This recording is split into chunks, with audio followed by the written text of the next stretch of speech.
तो कहानी की शुरुआत में हम केटी को देखते हैं जिसे मॉडलिंग का काफ़ी शौक है और इस फील्ड में करियर बनाने के लिए आज वो मॉडलिंग एजेंट से मिलने के लिए आई होती है। अब केटी एजेंट से मिलती है जहाँ पर एजेंट उससे कहती है कि तुम दिखने में तो काफ़ी खूबसूरत हो, लेकिन जो फोटोज़ तुमने मुझे भेजे थे वो मुझे पसंद नहीं आए और अच्छे वाले फ़ोटोज़ क्लिक कराने में काफ़ी सारा खर्चा होगा जो केटी पे नहीं कर सकती थी। अब ये सुन केटी काफ़ी दुखी होती है और वहाँ से बाहर निकल आती है। अब केटी बाहर एक पोस्टर को देखती है जिस पर फ्री फोटोशूट का ऑफर लिखा हुआ था। केटी उस नंबर को सेव कर वहाँ से निकल जाती है। केटी जब घर पहुंचती है तो हम उसके पड़ोसी जेसन को देखते हैं जो चूहा पकड़ने में बिजी था। थोड़ी बहुत बातें करने के बाद केटी अपने घर में आती है जहाँ थोड़ा बहुत सोचने के बाद वो उस नंबर पर कॉल करती है।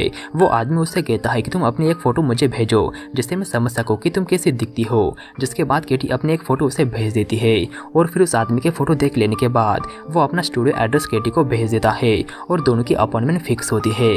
अब अगले दिन केटी स्टूडियो पहुँचती है जहाँ पर पहले से एक फोटोशूट चल रहा था। वहाँ पर उसकी मुलाकात 3 लोगों से होती है, एक इवान, दूसरा जॉर्जी और तीसरा निकोलाई। इवान उसकी ब्यूटी की काफी तारीफ करता है और जॉर्जी उसे काफी गंदी नजरों से देख रहा था।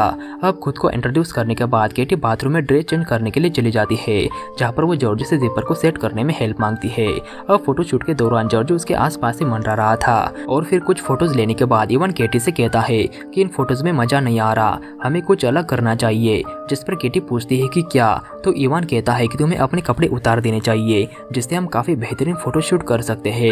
अब केटी समझ चुकी थी कि यहाँ पर कुछ तो गड़बड़ है। वो इवान को ऐसा करने से साफ मना करती है और वहाँ से चली जाती है। घर आकर केटी काफी दुखी होती है। उसे लगता है कि उसका कोई भी फ्यूचर नहीं है और फिर इसी सोच में वो रोने लगती है। अब अगले दिन हम देखते हैं कि जॉर्जी केटी के घर पर उसके कुछ फोटोज लेकर आया था। वो उसके सामने ऐसा प्रिटेंड कर रहा था कि जैसे वो काफी शरीफ हो। वो कल के लिए उससे माफी भी मांगता है और केटी अपने फोटोज लेकर उसे वहाँ से निकाल देती है, लेकिन जॉर्जी वहाँ से इतनी आसानी से जाने वाला नहीं था। रात में हम देखते हैं कि जॉर्जी केटी को चकमा देकर उसके घर में घुस जाता है और केटी को इस बात की भनक भी नहीं थी। अब रात में केटी जब सो रही होती है तो जॉर्जी उसकी वीडियो बनाने लगता है, लेकिन तभी केटी उठ जाती है और उसे देखकर काफी घबरा जाती है। वो अपनी स्टन गन को उठाकर उसके ऊपर फायर करती है जिससे जॉर्जी थोड़ी देर के लिए स्टन हो जाता है। जिसके बाद केटी वहाँ से भागने की कोशिश करती है, लेकिन जॉर्जी ज्यादा देर के लिए स्टन नहीं हो पाता और उसे पकड़ लेता है।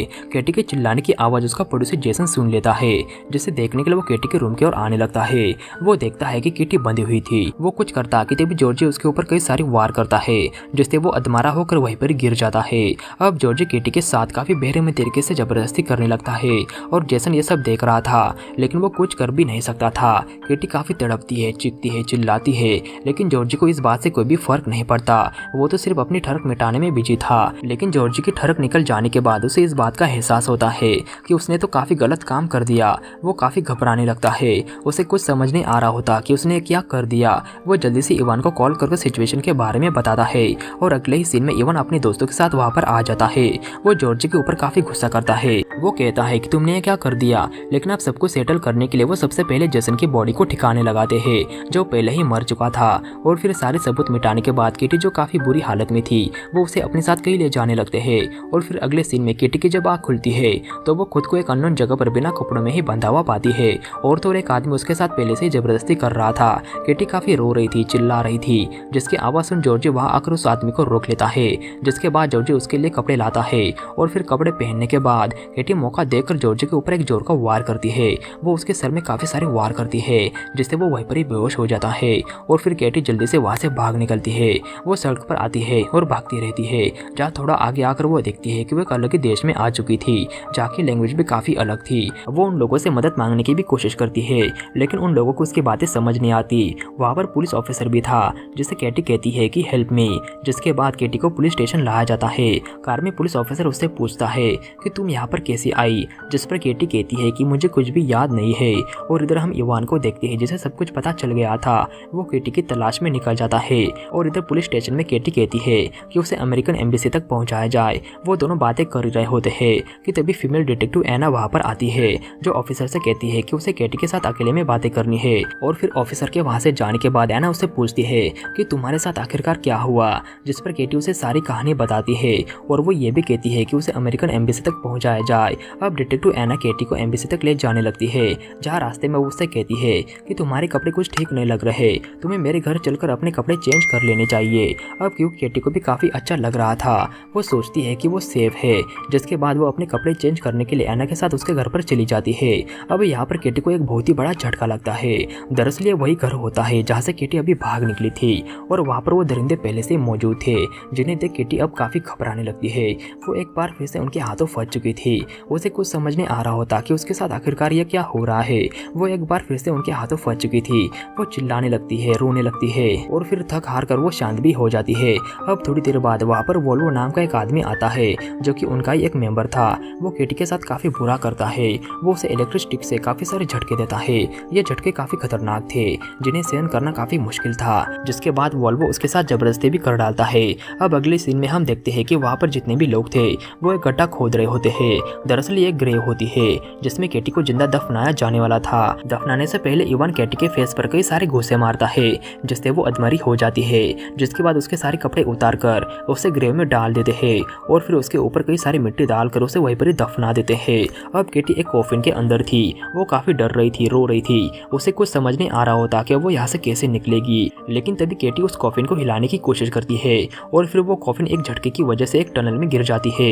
दरअसल उन्होंने केटी को जहाँ पर दफनाया था वहाँ पर एक टनल थी, जिस वजह से केटी वहाँ से निकलने में कामयाब हो जाती है। जिसके बाद केटी उस कॉफिन से बाहर निकलकर उस टनल से बाहर जाने का रास्ता ढूंढने लगती है।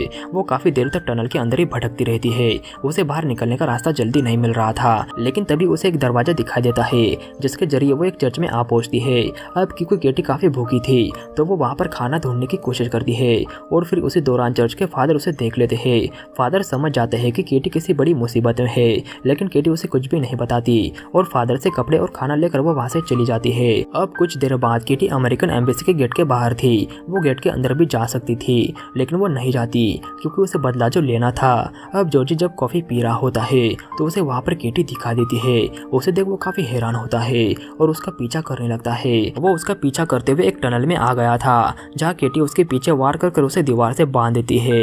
जिसके बाद वो अपना रिवेंज लेना स्टार्ट कर देती है। वो उसके ऊपर कई सारे चाकू की कट लगाती है, जिसमें जॉर्जी को काफी सारा दर्द हो रहा था। अब अगला नंबर निकोलाई का था, जो कि एक बार में मजे कर रहा था। केटी ने उसके ग्लास में कुछ मिला दिया था, जिससे उसको उल्टियाँ आना शुरू हो जाती है।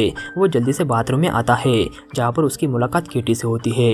अब यहाँ पर उन दोनों में फाइट स्टार्ट होती है, जहाँ पर केटी उसे मार मार कर अधमारा कर देती है और उसकी वाइपरी जान ले लेती है। अब केटी वोल्वो के पास आती है, जहाँ पर वोल्वो उसे देखकर काफी घबरा जाता है। वो वहाँ से भागने की कोशिश करता है, लेकिन वो केटी के हाथों बच नहीं पाता और फिर केटी उसे बेहोश कर अपने साथ लेकर आती है।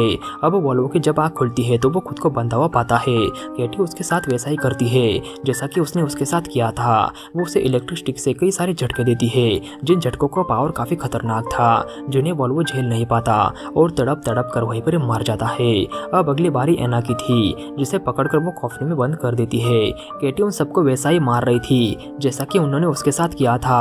अब लास्ट में इवानी बचा हुआ था, जो अपने मेंबर्स को ढूंढते हुए उसे टनल में आ पहुंचता है, जहाँ पर जॉर्जी काफी बुरी हालत में था। वो काफी तड़प रहा था। इवान उससे कुछ पूछ रहा होता है कि तभी केटी पीछे से आकर उसके सर में एक जोर का वार करती है, जिससे वो वहीं पर ही बेहोश हो जाता है।